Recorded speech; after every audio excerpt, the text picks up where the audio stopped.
Assalamualaikum warahmatullahi wabarakatuh. Alhamdulillahirabbil alamin wa bihi nasta'inu ala umuri dunya waddin. Wassalatu wassalamu ala asrofi anbiya'i wal mursalin wa ala alihi wa sahbihi ajmain. Amma ba'du.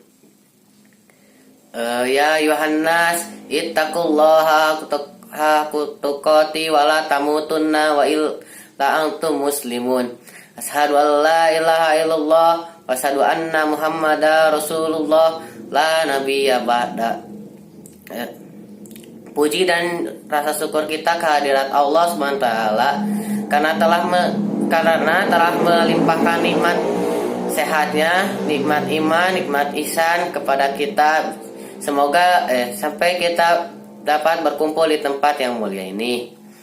Sholawat berserta salam tak lupa kita limpahkan kepada junjungan alam, yakni Nabi Muhammad Sallallahu Alaihi Wasallam, kepada para sahabatnya, kepada para tabi'atnya, kepada para keluarganya, dan semoga sampai kepada kita selaku umatnya.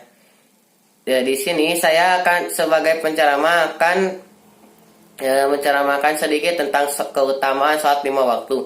Sholat merupakan ibadah madhah yang utama dalam Islam. Sebagai tiang agama, umat muslim diwajibkan melaksanakan sholat 5 waktu dalam sehari.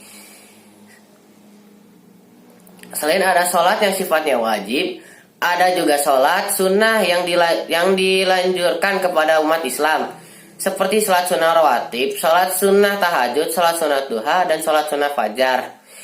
Oleh karena itu, sholat adalah ibadah yang paling utama. Sebaiknya tiap orang mengimaninya,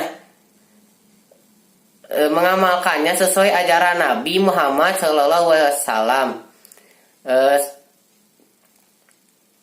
Sebagaimana dalam kutipan hadis Rasulullah SAW bersabda, yang artinya, sholatlah kalian seperti bagaimana kalian melihat aku bersolat. Utamaan dalam sholat, satu yaitu sholat bisa menenangkan hati. Sholat tidak hanya membawa pahala bagi pelakunya, tapi menciptakan ketenangan hati.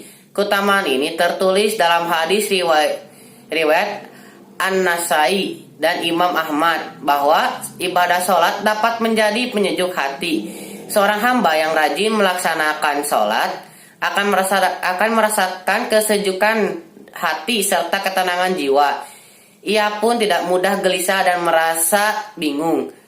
Adapun yang luput dari pengingat Allah SWT, ketika ia tidak akan mau mendekatinya dan memohon kepadanya, efeknya hati terasa semakin kering dan tandus, disengat panasnya hawa nafsu dan syahwat yang keutamaan sholat yang kedua adalah dengan sholat bisa mendapatkan kemuliaan hidup.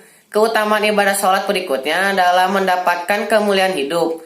Kemuliaan ini tidak hanya dalam kehidupan dunia, namun juga di akhirat kelak. Sebagai riwayat Utsman bin Affan, bahwa seorang hamba yang sholat tepat waktu akan memperoleh 9 jenis kemuliaan. Di antaranya, kemuliaan tersebut adalah dijaga dan dicintai oleh Allah SWT.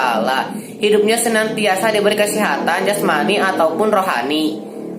Selain itu, rumahnya mendapatkan keberkahan hingga dijauhkan dari pedihnya siksa api neraka. Yang ketiga, dijanjikan surga bagi ahli sholat. Setiap orang yang melaksanakan ibadah tentu mengharapkan balasan berupa pahala dan surga.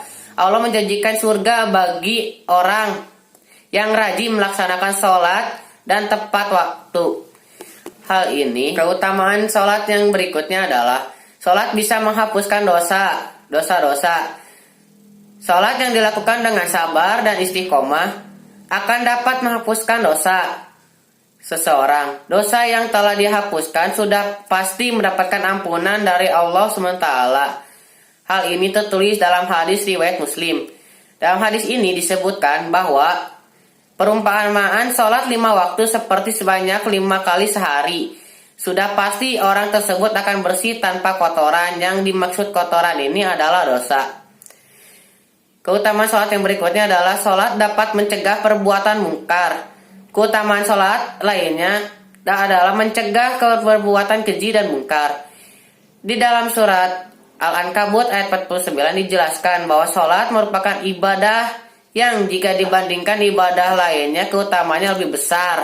Allah berfirman yang artinya, bacalah kitab Al-Quran yang telah diwahyukan kepada Muhammad dan melaksanakan sholat. Sesungguhnya sholat itu mencegah dari perbuatan keji dan munkar. Dan ketahuilah mengingat Allah, sholat itu lebih besar keutamaannya dari ibadah yang lain. Allah mengetahui apa yang kamu kerjakan. Mungkin cukup sekian ceramah dari saya. Mohon maaf bila ada salah kata ataupun hal yang tidak disukai. Wabillahi taufiq wa hidayah. Wassalamualaikum warahmatullahi wabarakatuh.